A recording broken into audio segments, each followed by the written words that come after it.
Good afternoon, I'm PJ Norwood. This is Frank Ricci for today's Fire Engineering Google Hangout for December 23rd. I'd like to thank everybody for joining us today. I know it's a busy time of year, but we have a lot of good things to talk about. Frank Ricci and I haven't been together in months. He was here, but the president-elect for the local just got an important phone call, had to run out. So we're going to run it for that time without him. Today we got Sean Gray, we have Chief Vandorpe, and we're looking forward to having a great show today. So, Sean, how are we doing down there in Georgia? It's good, man. Rainy and warm. Rainy and warm. That's good. How about you, Chief? Yeah, same here. We're all getting the same weather, same system, I think. So, yeah, we're looking to have some windstorms, but temperatures in the 50s, and it's damp. Very damp. Yeah, same here. I guess it could be worse for December 23rd, you know? Yeah. So today we wanted to bring up a little different topic than what we've talked about in the past. I wanted to start talking about size up, but size up as it relates to fire dynamics and fire behavior. I think as a fire service we do a great job with sizing up our incidents, sizing up what's going on, sizing up our building, and then choosing our appropriate tactics at that point. I think we also do a really good job at reading the smoke to help guide some of our tactics. But I want to take that a little bit further, and Sean, as a U Advisory Board member, but also Lieutenant on Engine Company in Georgia, and Chief with your experience in Chicago, and now as a Chief of the Department, I want to build upon what we traditionally use for size-up models and reading smoke, and start really getting into and addressing the fire behavior and fire dynamics, which I feel we don't do a great job on. But before we do that, before we maybe get to another port call, I want to say hello to Frank Ricci and congratulate him on his landslide win in the presidency in Connecticut. Thank you. I appreciate it. Just one housekeeping thing. Ethan and I have been kind of on and off lately with him going to fire marshal school and myself running the campaign.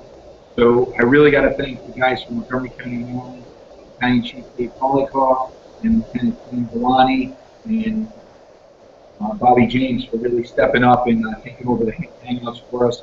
They're going to be on with us in a few more episodes, but they've been great with the whole thing. So we really appreciate it. Yeah, having this every month is a big commitment, and it just doesn't always work for us. So we're very grateful to have their support to help us out picking up the slack when needed. So, Frank, you guys have been busy in the city. The weather's turned a little busy. We've got some work here. So like we talked about, I want to talk with Sean and today about size up and how is our size up governing our tactics, but pushing the envelope a little bit further as far as fire dynamics and fire behavior, and really pushing these commanders and first two company officers to look a little bit further than just the building, and look a little bit further than the smoke, and start looking at the fire dynamics and fire behavior and engage their tactics, but also like your job you had the other night. I heard them, looking, walking that line of going defensive because of some unsafe building conditions, and what was the fire behavior. We usually look at the building stability to pull people out, not necessarily the fire behavior and really what's going to happen next. I think those are some of the things we'd like to talk about. And I know I've been doing some thinking with Sean. But Sean, as the first two Lieutenant Engine Company, I know you were talking about a fire you recently had, and you were talking about the fire behavior. Why don't you kind of set this up a little bit and tell us about that, and then we go to the Chief, go to Frank, and get their input from their vast experience. Yeah, so about 2 weeks ago, we had a single-story ranch, brick ranch, built in the 1940s, and we pull up. We got pretty heavy black smoke coming from the front door, and looked like it was pushing pretty hard. So what I recognized that I typically haven't recognized in the past is you start to see that thermal plane and the neutral plane at the front door. It was down low. I mean, low enough that when I got to the front door to look up underneath the smoke to see if there was any victims right inside the front door, I could see the fire down in the back left bedroom. But the smoke was probably, I don't know, waist high, maybe a little lower than that. So I knew that we were getting very close to flashover, just from what I've learned from the research, probably over the last 7-8 years, and started really paying attention to that kind of stuff. We were close. So I closed the front door as the line's getting stretched and we're getting ready to go inside. After closing that door for probably, I don't know, maybe 30 to 45 seconds before the line was charged, before we went in, it completely shut down all of the fire that we did have that was in the back bedroom and snuffed it out because we took the air away from it. No back window was vented, nothing was vented yet. So as we went down that back hallway, we had another officer that was with me who was on the fire attack line. I was actually technically assigned search. And so we go in the hallway and zero visibility, some decent heat, and that officer jumped on the door control behind us. So I had the nozzleman right next to me, and I could hear it kind of popping and cracking in the back left, but still couldn't see anything. Had no glow, had nothing. And it was all because of that door closed at the front door. So the officer at the front door had tick, and he said he was watching us go down the hallway. And as we would pull more line, he could see the thermal flow in the tick really start to pick up and start moving as the door would come open. And then he would pull the door back closed again, and they'd watch everything settle down. And so that was good for him because it was kind of a selling point for him on door control. It was something that he's not really used to. We're just starting to get to talk about that and implement it on our firegrounds in Cobb County, and make it more of a focus and even like a direct assignment. So it was good for him as an officer to see that. Now I think probably the rest of the fires we run with these guys, that we're going to start seeing door control implemented on just about every fire. Well, I think that's a great example of positive door control, but it goes back to something that we all learned from the beginning. You know, if you have the right staffing, you have your nozzles, you have your backup, your control firefighters, you have your door firefighters. I think we've gotten away from that over the years. I'm not too sure why we're at the point we're at, why we need to really focus, emphasize this, but I do think it's a positive thing that we have company officers and firefighters really put focus on the door. Steve, you know, not to pick on you, but you're probably been around the longest out of all of us that are on this hangout today. Message received, yeah. You know, you've seen this transition. You've seen it, you know, when door control was taught and trained on, you know, good hose line advancement. You think we've gotten away from that? No, it's funny. Yeah, it's funny because as I think about this stuff, and part of it was where I learned the job, not just in the city of Chicago, but the part of the city I worked in where we had a lot of 5-6-story walk-ups with long hallways and that kind of thing. And getting down that hallway and pulling that door closed was something that we did. And we weren't thinking about air management so much as just keep it out of the hallway. But it was something that we were taught early on. And yeah, I did see us getting away from it over the years, where ventilation had become this one-way street, where the object was to open up. The more you opened up and the faster you opened up, the better it was. That's not always the case, and I think we're getting back to understanding that we need to control the air movement in and out of the building, and that's what's really going to benefit us, because there's a time to open up and there's a time to shut it down, and the better we understand that, the more effective we're going to get on the fire ground. Because as Sean's example is the perfect example, right? Just close that door a little bit. It's going to slow things down until you're ready to go, and then when you're ready to go, then you can start opening it up again. And I think that's an important lesson. I think, to me, that it's more important than this whole crazy debate about where the nozzle is when you open it up. I think understanding the airflow in and out of the building is a bigger part of it. I agree. And one thing that we're seeing in New Zealand that I like is the guys are getting away from the door chocks, and they're going to Home Depot and they're buying the clamps. They're metal clamps they use for woodworking. So now, in Sean's example, he pulls up, he takes a look under the smoke, he made a call that he wasn't going to go off the line. Instead of shutting the door again, they put the clamp on, so it pretty much shuts it down, but now the door is open. It also works in reverse. If the truck company comes in, they want to control that door and they want to make that move, that aggressive step in. They'll open the door, put the clamp on, close the door, and then start their search. So the clamps, I think, are definitely, you're going to see them have a bigger play in the fire service. I think what's good about that is, Frank, something that we've talked about is one of our fears back a while ago is guys were going to start closing the door but not disable the locking mechanism. And now they force the door, they don't destroy the lock, and then they're locking the door behind them. They bring up a good point that you can still control the door and not have to worry about locking the door. Yes, Sean or Chief, have you seen that trend starting with the guys grabbing the clamps? Didn't come from me. From truck 4, all of a sudden I see clamps on everybody's here, like the new fad. You know, we have a few guys with clamps, and actually on that fire, when I closed the door, I actually hit the deadbolt. Just reached inside and flipped the deadbolt, so it kept it open. But Yeah, I didn't. We didn't have nobody on that fire had clamps, but I have seen a few guys have some clamps hanging from the back of their coat, and something probably they just picked up, you know, fire engineering, something like that. I haven't seen it yet, but I think it's a great idea. It makes perfect sense. So, Chief, as an incident commander, you know, unfortunately, you're the one standing out front now. You're not pushing down those hallways any longer with us. Rub it in, yeah. Sorry to remind you. What are you looking for outside? The initial size up occurs. You know, you size up your building, you got your resources, your 13-point size up, or whatever acronym you learned to hit all those points. But now you have your companies working.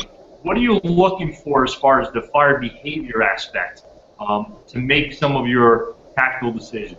Well, you know, what we're looking for is, you know, when we decide to make a move, you do your size up, you do your 360, you make a decision. This is where I think my fire's at. This is how I want to approach it. And so you're going to make some openings. You're going to position a line in a particular part of the building, and you expect certain things to happen. And I expect them to happen in a very short period of time, right? So if I'm not having the expected impact within a minute on the outside, then something isn't working right. So what I try to focus on is tempo. All right, are things happening at the pace that I expect them to happen, and am I getting the results that I should expect to get? Because if we're talking about you know, the more typical suburban single-family home, the reach of your stream is from the front door is going to start impacting anything that's open to it, right? It's going to reach to the back of the building, and if it's not, well, then there's obstacles. Okay, or, you know, we guessed wrong. So I have to start reevaluating, you know, did we make the right move? And one of the things that I've learned over the years is that things should be happening pretty quick. If you're waiting 3-4 minutes for the intended result, you're waiting too long. And we're going to, you know, you're rolling the dice, and sooner or later you're going to lose. Frank, as drill master for New Haven, you have a huge undertaking. You guys have just gone through with multiple recruit classes. Have you done anything different, or have you looked at doing anything different as far as fire behavior and fire dynamics to help build that foundation right from day one? So when the chief is standing out front and he's looking at fire behavior, or when we make the next generation of officers, we get them like Sean is actually evaluating the fire dynamics and following the fire behavior, whether they're opening or closing. Yeah, we've had some unique opportunities because we just put on 120 people, and with that came mass promotions. So, ironically, everybody who got trained, those 121 guys, our officers all received the same training in fire behavior and staff. So we live in an aggressive department, but there are certain, like, we never have I kind of like saying we're not married, we're just living together, because the fact that I've been on plenty of fires where the other day in Predictive, they ended up in front porch collapse before they got there. They're looking into it now, but it looks like somebody built the front porch by going to Home Depot and getting the vinyl columns without putting the wood in the center. Yeah. They were just holding it up. So the porch was collapsing when they arrived. They had to get it on fire before they could push the square. So they'll just say we don't do it, but circumstances reaction.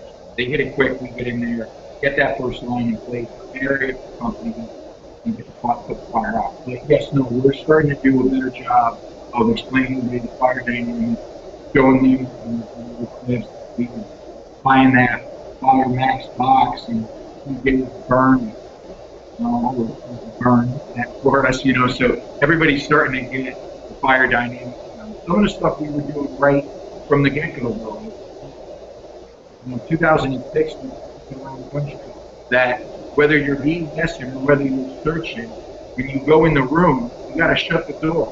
Fire doesn't know whether you're from the outside and broke that window, or if you came in through the actual. You can find a bunch of salty guys sitting at the table, somebody did yes, and they didn't shut the door, they would be chucking rocks at you. But yet, if they were inside the building, you came into a bedroom without a light and vented the window, that was just completely okay. How's the fire know where you go? So, 2016, you're on a truck company, go in the bedroom, shut the door, and then it's up to the officers to search the door. And guys are searching the camera. whatever they want to do. And that way, when they break the conditions inside lift, facilitates a nice clean search, and then they can go back to the door, open the door up, it finds in place, water on fire, things are improving. Then they can shock it, open, aid in ventilation. If not, they can put a clamp on it and leapfrog. So they're creating their area of refuge. That's one of the things wrong with science. I don't see a lot of people talking about this. They're always talking about water from the outside, but I still don't see a lot of people focused on that component because still got to rest. Yeah, on the talking about search and door control. So that's something that we did with when we started developing our hands-on class for FDIC this year with Chief Vandorpe and PJ over the last couple of years at a regional conference. That's one of the things we were focusing on, taking the guys through when we search, is talking about door control. And, you know, for a long time when we were doing oriented searches with a tick in a hallway, we were going down and opening up all the doors. And now realizing what that's actually doing to the fire dynamics is just giving it more air. So kind of teaching the opposite of that. Guys going in, using door control, getting behind those doors, clearing that room, and then coming back across. And so it's just a little bit different way of searching, and that's something you'll see in our FDIC hot class. Going in that class, why don't you explain the fire behavior that we saw when we were using the curtains? We get away from actually using the curtains, but explain what we actually saw as far as the velocity of movement of that hallway when we're controlling the opening. As far as velocity in the hallway, you know, what's amazing is that it just stops. That's you see that bidirectional flow typically, and so in that class, one we were doing regionally, you can see the fake smoke at the front door, and that fake smoke is giving you a visual indicator to pull the fake smoke to the fire, because the fire is going to suck the gray-white smoke to it. And all that does is give you that little visual indicator to see the exchange. So you got the hot air coming out over top of you, and then you got the cool air going down below. That's a good thing that we've typically talked about in the past, but it's helping the fire increase in energy because it's giving the fire from the front door. Then once we put the curtain up, or if we control the door at the front door, it stops it, and those guys in that hallway get to see that everything just drops down. Temperatures will drop, and then that exchange of air is going to drop as well. No more movement. That's a piece that I missed for a long time. You think you're down low, you think you're in a cool environment, but you don't realize what's going above you because that bidirectional flow where you have that cool air coming by you, so you think you're in a good environment, but really you're not, because that fire with more air. You're cool down low, but it's getting much hotter above you when you light off. Yeah, it's really important to emphasize to guys that improvement is only happening in that fresh air track. Everything else, everything above you is getting worse, and everything to the sides of you is getting worse. It looks good and it feels good between your opening and the fire. Every place else, conditions are probably getting worse, and they could be getting much worse. So understanding that dynamic, ventilation leads to fire growth, period. You know, and there's times we have to do it, and there's times it's appropriate, but we have to more emphatically understand that ventilation leads to fire growth, and we have to be able to do something about it. And those somethings are isolation or suppression, or preferably both. And as long as you're prepared to do that, have at it. But when that's not working, or you're not prepared to do that, then we get back to that control the air movement, right? It's about air in as well as smoke out. It's not a one-way street. And I think that's the big change that we're trying to emphasize. One thing that they're seeing in New York City that needs to be evaluated is where they used to go to the roof, and we do it in New Haven too. If you got a 5-story building with a skylight above the stairs or the bulkhead, we used to pop it immediately. And now we're teaching the guys, hold off until they get the line in place. One thing that a couple of the guys from New York pointed out to me, I think I was talking to Howard Blythe, was saying that they're having huge build-up of carbon monoxide. So it's something else that you got to look for too, because even after the fire's over, you're venting it later, you're not letting it all out. So you got all this carbon monoxide in an occupied structure. I'm not saying that changes your tactic, but it's something that you have to consider. Sure. You know, this is about, nobody's saying shut the door. We're saying control the door, right? It's about management. You know, if we take it too far in the other direction, we're not accomplishing anything. But, part of that, open up the bulkhead right away is, and that the whole thing with the OV, if you think about it, when that tactic was instituted and that SOG was written, these guys didn't have radios. right? So the independent action was based on the fact that they had to read what they saw and make a decision independent of whatever else was going on, because they had no means of communicating with that interior crew or who's ever on the A side and stuff like that. Now that we got radios, we need to use them, right? And add that communication link, then you'll make better decisions. You'll open it when you really want it, not just because. Chief, I'm trying to get my guys to stop using the radio. Just because you have one doesn't mean we need the right thing set over the radio. All things in moderation, right, Frank? Yeah. So, Sean, what are you seeing as far as your as a lieutenant? What are you looking for as far as you gave us one instance, that single-story ranch that you just had. But the chief has already mentioned to him, I'm going to go to him next, about making those decisions of when to open it up versus when to leave it closed. Is that going into your assessment or your size up? Is it in your thought process, and you see it in your company's thought process as well? Yeah, for me, probably the most difficult fire that we can see is the one that's got the heavy brown smoke pushing out everywhere. When you see flames, it's really easy. It's like, hey, it's already vented, there it is, let's try to get water on it as quickly as possible. But when it's still closed up and it's that thick, chugging brown smoke, like that, it makes me, gives me a little turn in my stomach, like, uh-oh, what should we do? Because if we open that front door, is that going to cause it to flash? If it takes a window, is that going to cause it to flash? And PJ, as you know, with all the window stuff, it's really unpredictable as when the vent opening could occur. So something that we're trying to do is focusing on getting the hose lines deployed as quickly as possible and water to the seat of the fire as quickly as possible, from whatever direction. If it's from the exterior, from the interior, whatever, but trying to really focus on time and speed, because we know that time to flashover is decreased. So if we can control the openings as much as possible until we're ready to go with water, that's kind of the best idea. But I know that the one that makes me the most nervous is that really thick brown chugging smoke. I agree. Chief, I know your FDIC workshop this year, something to do with the intelligent fire attack. Yeah, we're going to use robots. I don't know.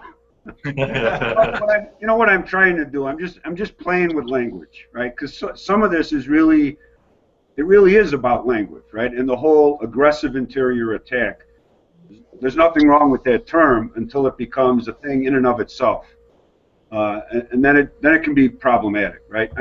I want to work with, and I've always wanted to work with, thinking firefighters, guys that ask why, guys that understand what it is they're doing. And the aggression is great, but it has to be tempered with the intelligence. That's why we have officers, right? There has to be somebody with their hand on a belt that's saying, slow down, cowboy, let's take another look at this thing.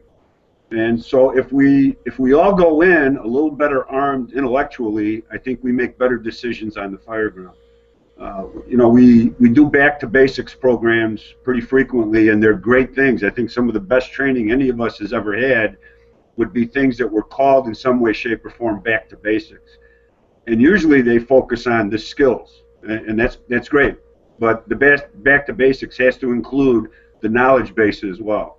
And so I'm trying to look at this as a back to basics sort of, what does that aggressive interior attack really look like? You don't want guys just charging headlong down the barrel of a shotgun. You want guys that are thinking, that are evaluating, that are paying attention to what they're doing, sizing up, if you will, every step of the way, because every action you take on the Fireground is going to impact that fire in some way, shape, or form. You open the door, you open a window. As you start to search through a building, you're either opening or closing doors, and all of that is going to impact that fire, and you need to be aware of that. You need to have some sense of, when I do this, how's that going to impact everybody else's environment? So that's what we're going to try to talk about when we get to FDIC. Sounds like a great class. And what are you giving them for things to look at? So you have that engine company, they stretch the front door. The truck company comes up, they force the door. What are you giving them to look for as far as the fire behavior? What are they looking to evaluate that hallway for? What type of conditions you tell them are maybe go versus no-go situations, or when they should start flowing water from their position, or whether they should push in? One of the things I usually start with is you want to make two assumptions, okay? One is every building's a lightweight constructed building. And I might even go so far as to say every building's a balloon frame building. Because if I ask guys, you got fire rocking out of the attic of a 2.5-story balloon frame. What's the first place you look? What do you do first? And everybody will say check the basement. Okay, everybody just knows that, and some guys don't know why. And the reason why is that building has interconnected void spaces that can hide fire, right? So before committing, you want to know what's going on underneath you. If we just made that decision every time, if we thought that what's going on above me and below me before I commit, we'd probably make better decisions on the Fireground, right? So they're all 2.5-story balloon frames. Take that extra moment to figure out what's going on above and below your head. Then the second part is they're all ventilation limited fires until you can prove otherwise, right? So maybe a whole lot of them are going to turn out to be incipient. It's just the kitchen, it's just starting to go, and you got that light haze of smoke when you open up the front door. But don't make that assumption. The assumption you should make is this is a vent limited fire and I got 90 seconds to do something about it. Am I prepared to do that? And if I'm not, then how do I react to this, right? So if I'm not prepared, that means I have to unventilate. I have to close this door, regroup, get my guys in position, get ready to go. So those are you start with those assumptions, and then are the indicators validating those assumptions or telling you got something different, right? So if I got a ventilation limited fire, a hot ventilation limited fire, and I open up that front door, I might have just this murky haze of crap when I first open up the door, but in a very short period of time, I'm going to have a defined air track, right? And the faster that air is moving, the faster that fire is growing, whether I can see it or not. So those are the kinds of things I want guys to start paying attention to and looking for. How is the air moving? Where's it moving to? How fast is it moving? Is it accelerating as you move through the building? Those things tell you a lot about what's going on, and that's that continual size up that I think we need to get back to. On the time thing that you put out there, and even in our department, we've got great staffing, but I want the company officer, when they get to that door, to make that determination of how difficult the stretch is going to be. Because see, a lot of times, some companies setting up the secondary line. Let's get the first line in place. Oh, you know what? I tell you, if we would just spend, I don't want to. I got to be careful here because sometimes people take us too literally when I say this stuff. But if we would just take a window breaking tool out of one guy's hand and put him on that hose line, we might get back in balance on the Fireground, because we need to slow down the ventilation and speed up the suppression. And however it is you can manage to do that, I think you got to find that way and do that. That's a good tweet. Slow down ventilation, speed up the suppression, because that's what it comes down to. And if the company officers don't ask for it on the radio, generally that secondary engine company is going to either stretch the backup line, or in our city, the second line goes opposite and above. We get a lot of, I work in 3-story land. So getting that extra help makes a big difference in asking for it to get that line in place. I'd suggest, guys, because I come from a manpower-rich department. That's most of my career. Now I got 3-man engines. We're lucky if you get your second company is an ambulance with 2 guys on it. That's, and that's probably all you're going to have for your first 4 or 5 minutes or better. So one of the things that I found works for us is we're talking about door control and all these things that we want is that give them objectives. Don't get lost in the details about which guy does what.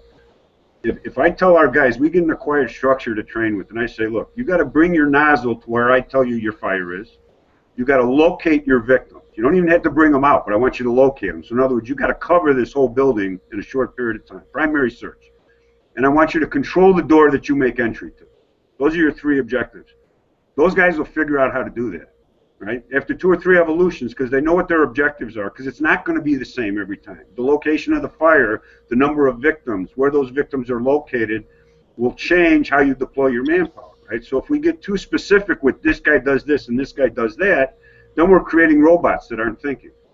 If we give them objectives and we say, here's your benchmarks, hit your marks, they'll figure it out. Most of the time.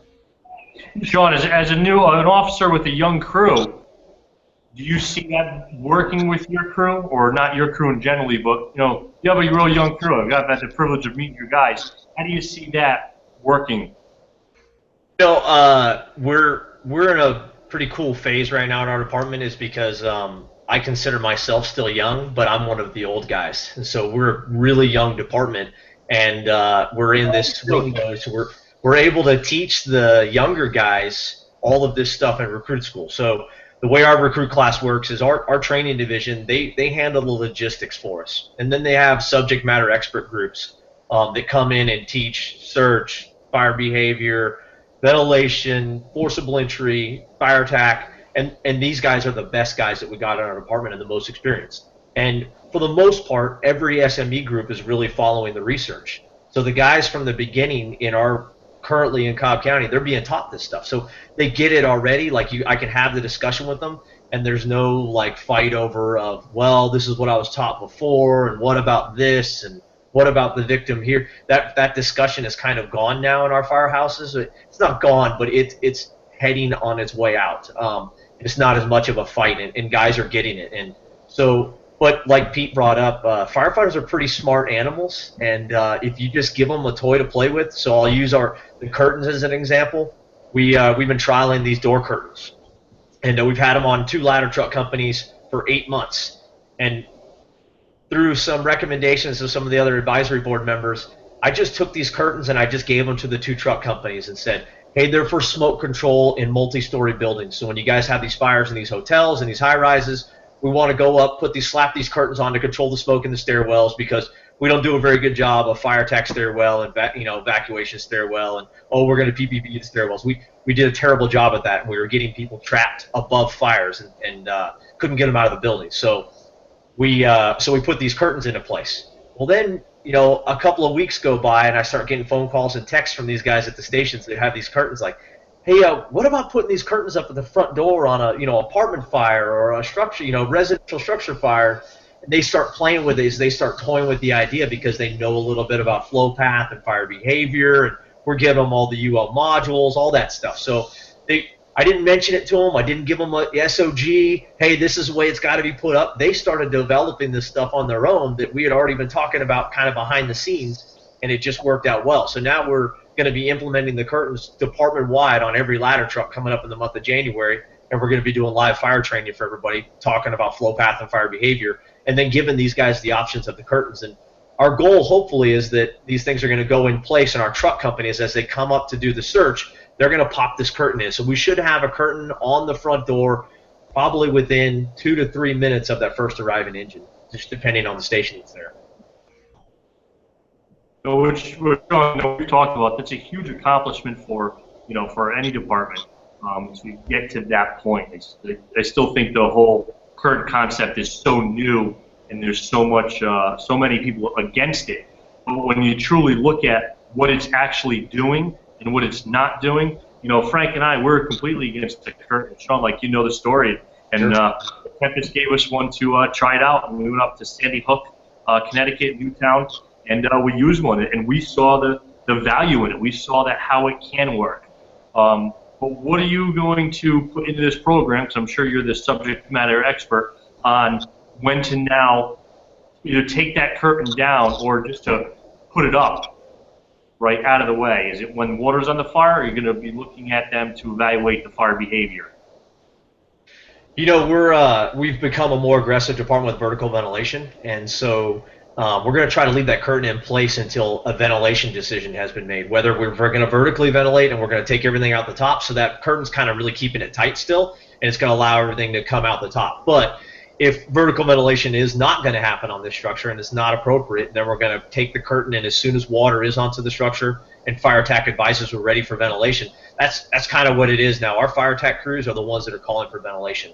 It's more of a coordinated effort. So if it's somebody that's on the exterior and they're going to take a window horizontally as soon as a fire attack crew gets water on the fire, and they call for ventilation, if they do call for ventilation at the front door and if we're not going to vertically ventilate, then the curtain's going to come off. But it's just one of those things where the guys that are at the front door or near the front door to take that curtain down, they'll be feeling the hose line. Is what our plan is teach them to feel the hose line of the water being discharged, so they should be able to recognize conditions and colors and change of smoke, that when they do take the curtain down, they'll notice that there's extinguishment and smoke can start venting out. Or there's a truck company there ready to make the push, and we can lift everything out the top. Sean, I think you're on to something there with how you're trying to introduce it, because I see the best purpose, the best way to get the guys to buy into it and girls to buy into it is for the multi-story buildings, for the high-rises. Any department that has any multi-story buildings or any high-rise, We had a fatal high-rise last year. You could tell that anything you want on the enunciation panel, that you want them to go down this staircase because you're going to have firefighters going up that staircase. That doesn't work. And anybody I've ever talked to says that that doesn't work. It may sound great in a promotional interview that you're going to have an attack staircase and an evacuation staircase, but the firefighters will get the word of escorting people down that way. But people are going to make their own decision regardless of what the fire department's doing, and they're going to be going down both staircases. So having that curtain in place in those situations, I think, can make a real big impact, and it's also a good way to get people to buy into it, take it out, play with it during training, and then kind of move it over to the normal everyday 2.5 wood fire. Yep, that's what the transition is going to be for us, is just showing these guys this, because we have some truck companies that are, have no multi-story buildings. They're in single family, 2-story on a basement type structures. There are very little commercial buildings in some of these trucks first in. So, those trucks are going to have them too. So they're going to be using them differently. Now, if we have a high-rise fire, those trucks are going to probably be on the second and third alarm, and they're going to be coming, to utilize them then. But likely they're going to be used on the front door. So, Chief, before we started, before I went live on the air today, we were talking about this show, and I was talking about fire behavior, fire dynamics. Now it goes into our Fireground assessment, and I made the comment that I feel that a lot of the NIOSH line of duty death reports that list this rapid fire progression. I believe that rapid fire progression does happen, but I also have a theory that often, not always, not every time, but often, that rapid fire progression could have been stopped or could have been prevented if somebody recognized what was going on. How do you feel about that? And do you feel like my theory could be completely accurate or completely inaccurate? Well, I have participated in exactly one NIOSH investigation, but it was very, very instructive. Because one of the things that I learned is that NIOSH reports what you tell them, okay? And they try to do a really good job, a very conscientious job about reporting what was given to them, okay? So they're not doing an investigation in terms of, like cross-examination and that kind of stuff. They want the cooperation of the fire departments that they are investigating or doing this work with, and so they try not to be confrontational, right? So the way we describe things is the way they're going to tend to report them. So if a guy experiences something on the Fireground and says, well, it flashed over on us, or it blew on us, or we had a backdraft, they're likely to report it that way. And then if a subject matter expert chimes in on it, then you're going to get that generic rapid fire event or something like that, right? Because we can't really tell exactly what happened. So this is a long way to get to my point, but my point is when you read a NIOSH report, you got to remember that this isn't a forensic investigation, right? This is about behaviors. NIOSH looks at behaviors on the Fireground and what did we do and what decisions did we make. So when it comes to the technical parts of it, you have to have a little bit of a grain of salt, right? Because they're not in there to look at in a forensic sense, right? So what can happen on these Firegrounds, I think, PJ, to your point, is that, for instance, as a heavy smoke condition is leaving a building and it suddenly gets thinned out, a change in wind direction, an extra window gets opened up, it might suddenly light up right where I'm standing outside that door. That doesn't mean that I had a flashover inside the building. That just means that what I'm standing in or standing next to suddenly lit up. And if I'm standing there, it's going to seem like a pretty significant event to me, but really on the rest of the Fireground, nobody's going to notice the difference because it just happened where I happen to be, where I'm standing. So I think that's a piece of what we got to think about when we're reading NIOSH reports or we're trying to understand what's going on, is these are firefighters explaining their experience, all right? And if we can connect that with a similar experience that we had, okay, then we can start to learn something from it, right? Just don't look at these things as forensic investigations because they're not intended to be that. I don't know if that really helps you. Is that what you were trying to get to? No, I think that helps a lot. And the fact is, we don't really need a government program to tell us what we're doing wrong in the Fireground because it seems that we repeat the same thing over and over again, and nothing happens in a vacuum. Every time we see a rapid fire event, there's generally things leading up to that event. Well, so, and that's what they're trying to focus on is that, look, guys, your behaviors matter, right? You know, we when something bad happens on the Fireground, we want to blame a thing, right? We want to blame, well, the oxygen tank let loose or something, you know, and it's a natural human condition. It's not what firefighters do. It's what we all do. The traffic accident that we got involved in wasn't because we weren't paying attention. It was because the road was slick or the sun was in my eyes or whatever. And the point of the NIOSH, I mean, the best use of the NIOSH reports is to recognize that our behaviors matter. It's not about fault. It's not about what you did wrong. It's that every behavior on the Fireground impacts everybody else. And as you mentioned, Frank, these things happen again and again and again, right? And if we don't correct them as they're happening, we're going to have another action report. I mean, that's the real lesson, is that these things aren't these rapid fire events. These aren't unusual circumstances. They happen all the time. We should see them coming, right? Because our behaviors are usually what's triggering this stuff. So it shouldn't come as a surprise to us when this thing lights off on us. Well, you just gave it all this extra air. That's what it's gonna do. You know, it shouldn't come as a surprise, right? So, you know, you didn't get your line in position fast enough. Guess what's going to happen when you open up? It just shouldn't be a surprise at all. You know, buildings are going to collapse now. They got more fuel in them. The fires burn hotter. They burn faster. A lot of, even in old neighborhoods, old buildings, things are being replaced with lightweight construction. Even stuff made out of dimension lumber. Today's wood is not the same as old wood. It fails faster. So we should see these things coming, and that's the point of the NIOSH reports, is to say, guys, this isn't a surprise, right? You can anticipate this kind of stuff. You just got to be paying attention. That's why I think the lessons that, you know, Sean and I know Chief, you helped us out at the regional conference last year with Burn of the Dollhouses, Burn of the Boxes, really, and I don't want to say gets back to basics, but it stops everybody and forces them to look at a small-scale home and show them everything that they already know, but show them how it's occurring on the Fireground. You know, up here in the Northeast, we have a lot of volunteer departments, we have a lot of combination departments, and we have a lot of incident commanders that end up being hand-on task. So they miss a lot of these small, subtle things that are going on in the Fireground that very quickly lead to bigger things. Sure. And that they're ultimately missing. And Sean, I know you put a great deal of work into our hot class this year. I know that's one of your big focuses. And we saw some good results just, 3 weeks ago down in Gwinnett County, Georgia, with our fire behavior class and burning a couple boxes in Cobb as well. Yeah, so the boxes, you know, they, while they're not to scale, you know, they definitely show smoke movement in structures. So you can show guys that, you know, by taking a vertical opening, the smoke's going to lift. And this is why you can talk about how things would appear to be cooler, because this cool air is now moving in and we're watching everything push out the top. And, you know, but at the same time, you also watch the fire increase in size and that kind of stuff.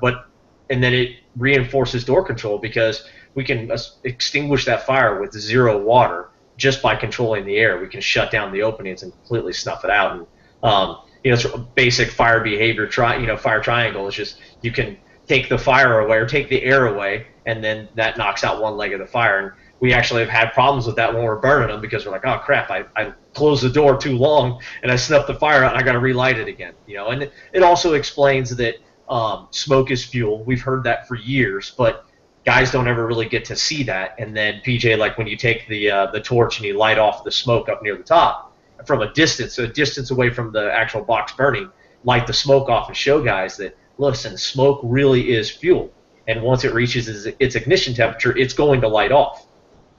So just one of those more things that you'll get to see in the class is trying to give you guys the visual perspective of what fire and smoke can do on the Fireground, and then the tasks that come with that in order to isolate yourself with search, and then also with fire attack and door control.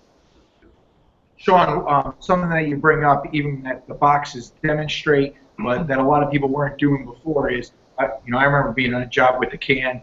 You're on the truck, you don't have the line, the door's open, you leave the door completely wide open and you hit it with the can. But now we're seeing that that same can is a lot more effective if you almost close the door completely and flow the can into the room. So, look below the smoke. If you got to hook your foot to do that hostile search, make sure somebody's not right there. But as you get back up, shut that door, hit it with the can again. While the door's almost closed, your water is going to be that much more effective in the room. So that's something that a lot of people are missing that, I did wrong years ago, and I would like to correct that. See, No, Frank, I actually, looking back on that fire that we talked about 2 weeks ago, so since we closed that front door and it had time to just really die out, I honestly think that if we would have gone in there with a can just down that hallway, would have been a smart thing to do, but I think that we probably could extinguish the fire just with 2.5 gallons of water because we had controlled the door and taken the air away from it. Just by going down there really wasn't any fire left when we got down there. This was a fully involved bedroom fire. It started with a heating blanket on a mattress. So we had a mattress going, the whole room was going, there was TVs in there and everything else. But because we had taken all of that fire away, we probably could have snuffed it out just with a can.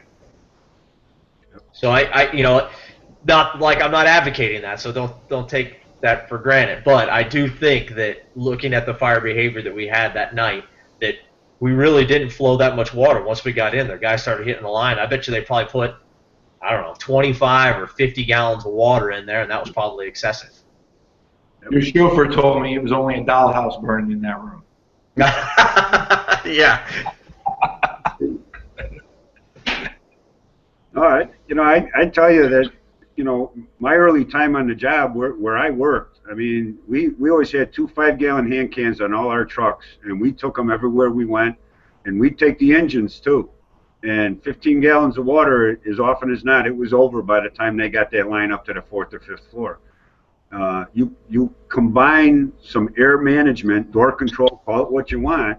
I mean, here's the thing, is that we got to get better at using all sides of the fire triangle. You know, we teach this thing, and then we disregard 2/3 of it, and we focus on extinguishment, right? If you deny the fire air, you're not just stopping smoke spread, you're extinguishing the fire if you unventilate it, right? And if you can remove the fuel from the building, you know, if you can hook that car and drag it out of the attached garage, maybe that's your best tactic. You know, if you got limited manpower and all that kind of stuff. So I think part of what, you know, all of this research and all this, you know, this whole approach is start thinking again is helping us do is use all sides of the fire triangle to our advantage. Which one is most appropriate? Which one is most readily applied at this moment? Let's use that to our advantage and then build on that instead of only one weapon doesn't really do us much good. We got 3 that we can use at all times.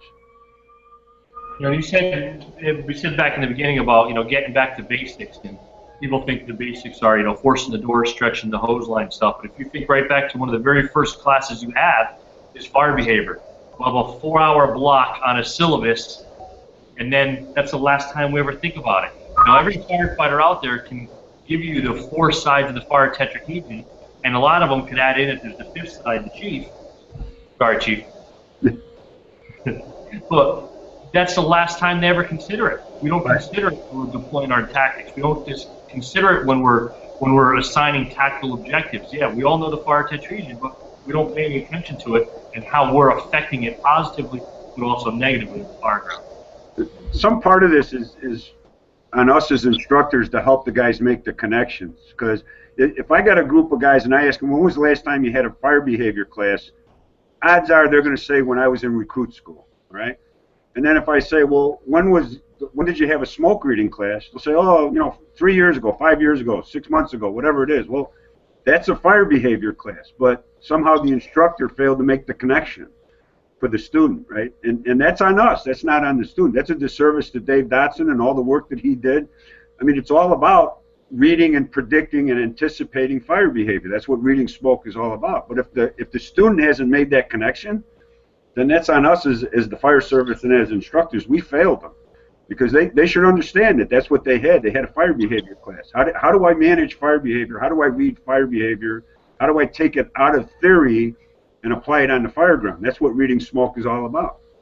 So if we do a better job at that and we get guys to understand that that's fire behavior is one of those basic skills, basic knowledge bases we have to have, then we're doing a better job.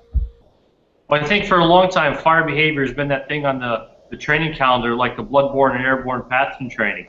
Oh, yeah. It's one of the dreaded topics because there hasn't been anybody that's made it exciting or made it intuitive or made it interesting. No, you gotta make it sexy, and you gotta put it in when you're doing truck qualifications. I talked a little bit about fire behavior today with the guy I'm qualifying on the truck. He did a great job today, and I got the whole company there. So if anything that you're doing, if you can grab 5 or 10 minutes and take out our tactics, take out that myopic view that sometimes we get sucked into, because no tactic occurs in a vacuum. It's interdependent on everybody and all the other tactics that's taking place. Make it a little bit sexy. Make sure you're talking about it in search. Make sure you're talking about it in ventilation and everything else.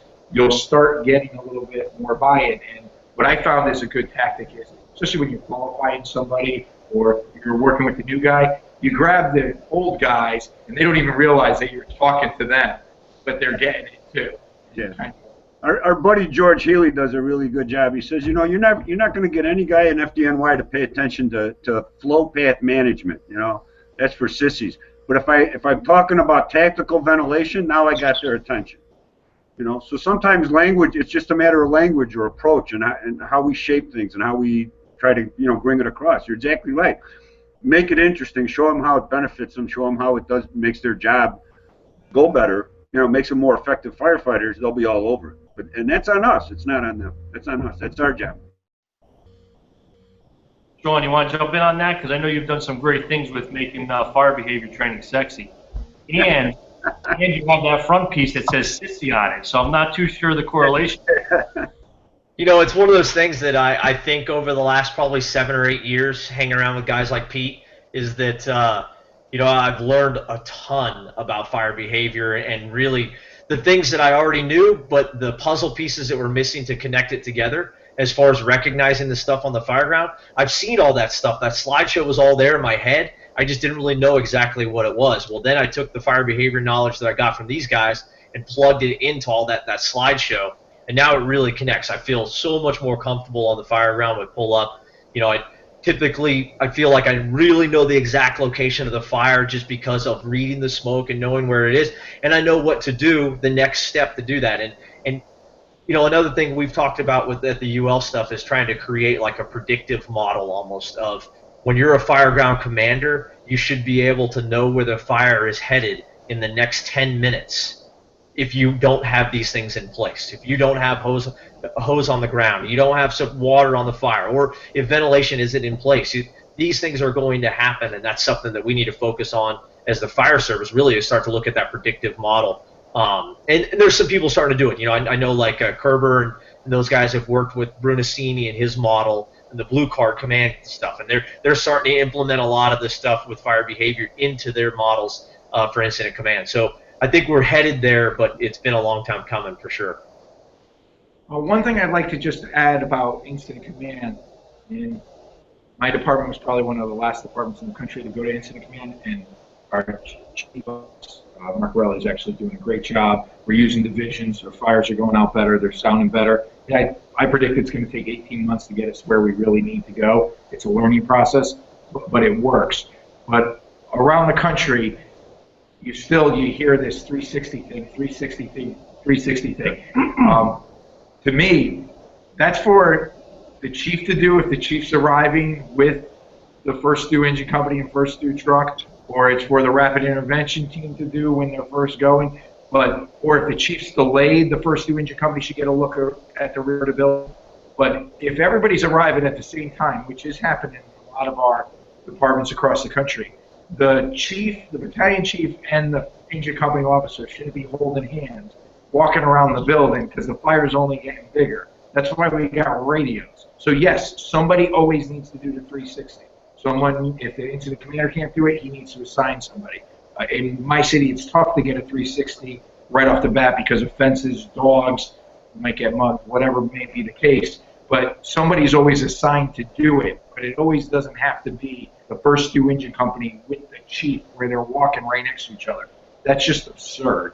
So it's kind of a regional thing, and I would agree with you 100% until 2 years ago, where, you know, where I'm at right now, that first engine company really does need to do, and that doesn't mean he needs to do a lap around the building. That's the part that I try to temper. Nobody said you had to do a lap around this building. If you drive past the building, you've got 3 sides. Run down the side of the building, peek at the back, and come back to the front. You've got your 360.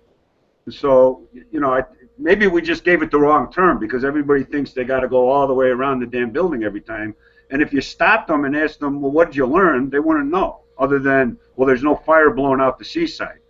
Well, that's not the point. You could tell that you know, from the front probably. So I think it's important that, you know, and again, it's about how we define things. You know, we just give these guys terms and then we let them go, and that's a disservice. What does a 360 mean? It means you had eyes on all four sides of the building before you committed, not before you did anything, but before you committed, before you make that push into that building. Somebody has to have had eyes on all four sides of that building. And I agree. And that's completely different than everything's at a standstill until you complete your lap. You know, but if all we say is do a 360, well, that's what we're going to end up with, and shame on us when it takes 5 minutes to get it done, and then they haven't learned a damn thing doing it. So. And when they're doing that, what are they actually looking for? You just put eyes. Well, that's not only what are you looking for, but what are you doing? You know, I get a guy that does a 360. The back door was open. He left it open. didn't we just have all of these classes about door control and air, you know, right? Well, you know, whatever, you know, it's so, yeah, there's a lot about, and then what do you know about wind direction? What do you know about speed? What do you know about the terrain? I mean, we're sending guys to do laps, and, you know, I think we just picked the wrong term, you know. We out of time? Hey, there's one other point that I want to add that I think is a problem across America when we talk about door control that the fire service needs to address. It might be one of my first letters as a union president after I meet with the and the police union president. The next time they're in their paper talking about saving somebody who was on the floor below the fire and leaving all the doors open to the place, I think my letter is going to say the citizens' lives were in danger because your 2 cop cars parked in front of the fire building hindered fire department operations. And then maybe they'll stop parking on the fire block. I think it's a problem everywhere. I don't think it's just a New Haven problem, but we need to work with the police to tell them to stop opening up all the doors and leaving everything wide open. I agree. We do have a question here on Twitter, and I'll put this to you, Chief and Sean. Feel free to put in on this. It says, what about the NIOSH reports that are later coupled with the NIST fire simulations, recreation tests? Their value improves, yes or no? My answer is yeah. If you've got both, because what NIST, they do the forensic. This is how the fire grew and developed, right? So if you can take the behavioral investigation that NIOSH does and you couple that with the forensic investigation that NIST does, you'll learn some interesting things. You'll learn in some places they're going to coincide completely, and in some places they're going to be at odds. And you should expect that when you're taking forensics and then reporting anecdotal information. You know, the worst witness, you know, an eyewitness is the least reliable, you know, testimony in any trial. Any cop or lawyer will tell you that, because we all filter all this information. So if you take those two things and you internalize it and you say, well, this is what I perceived. If I was the guy, this is what I think happened, and this is what the forensics say did happen, I can figure out where that disconnect took place, and then I really have learned something significant, right? That's something I can really use on the Fireground. So, you know, if we use them in the right way, they're both different sets of information that it's up to us as human beings to put together and figure out how to use. They're great stuff.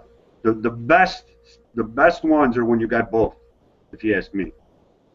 It's exponentially better. Yeah, I agree. Even, you know, years later, like Cherry Road, for an example, I mean, that was a pretty long time ago, and Dan Madrikowski has spent, oh gosh, what do you think, Pete? Probably over 10 years working on fire modeling for that, and going back through the fire modeling to make things that he may have missed, and because he feels that it's such a significant event to explain flow path management. I know that's that sissy term again, but to explain it's a really important event when you're talking about flow path and basement fires. And Dan is continuing to work on Cherry Road with fire modeling. Absolutely. I mean, he rebuilt the building essentially this past summer and played out a bunch of what if we did this, what if we did that under live fire conditions, and that'll be available in a very short period of time. You know, the real tragedy of Cherry Road is that it keeps happening every year, 3 or 4 times, without exception. It keeps happening. And that's the real tragedy, is that we're not learning what we need to learn. You know, we do all these reports and we do these investigations, and then we go to the fire and we do the exact same thing all over again. And that's where the tragedy is. Sorry about that. That's your shift. They want to leave. Yeah, right. So, Sean, we're starting to get, towards the time we're going to get cut off. I want to give you the opportunity to maybe briefly, give your last words, but also, plug your FDIC class a little bit and talk about what you're doing or what you think the fire service needs to do to get a better handle on fire behavior. Well, I don't know if it's necessarily me. I think it's us as a group, especially the UL Advisory Board. But something we know is missing is that we have this body of research, and then the body of research, they took it and they said, hey, fire service, here you go, figure it out. And then that really didn't happen. So there was kind of a disconnect there as far as the educational module that came out. And so what we're trying to do now, especially through the FDIC classes, to take the body of research and show the guys the Fireground tasks that go with that research. And it's not just me. There's the whole group of us that's trying to do that. Derek Alconis out in LA County, they've changed everything they do essentially, and the training programs that go with it based on the body of research. And it's starting to develop. It's still there. That's where the ISFSI program came from. Pete was involved with them. They took the research and started to build a training program and teach the guys the Fireground tasks. So I think that's what's important, is if we can continue down this road of showing people how to do these things on the Fireground, and this is the way to implement that research, that you'll probably find out there's really not much difference, that you've kind of been doing it all along. We just didn't understand what we were doing. Putting those pieces of the puzzle together. Yep. Yeah. Well, we appreciate you giving us your time today. We know you have a lot of things going on, but we really appreciate it. Thank you very much. Chief, what do you have to finish up here for us? My dad was on the job for 40 years with Chicago Fire Department, and anytime I tell him about what I'm teaching and what we're doing, he always asks me, when did you guys stop doing that? We let our gear start doing our thinking for us, in a sense. I'll give you the analogy I like to use is that, just because you wear a seatbelt and got an airbag doesn't entitle you to drive recklessly. You'll probably survive that accident, but you might not. And that's part of what has happened to us, is that we learned to drive recklessly because we had this really good gear that protected us really well. And we've got to relearn that those bad habits they're bad habits.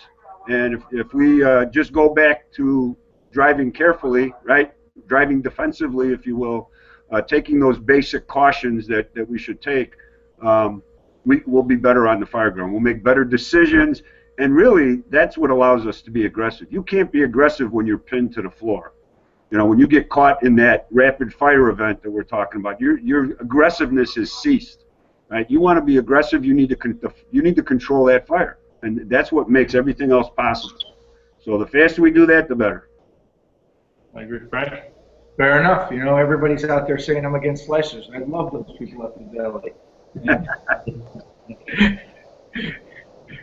No, you got to make training fun, and look forward to seeing you guys at FDIC. Thanks for coming on to our Google Hangout today. Merry Christmas to everybody. Happy Hanukkah, and that's it. Very good. Thanks, guys. Happy holidays. Merry Christmas, guys.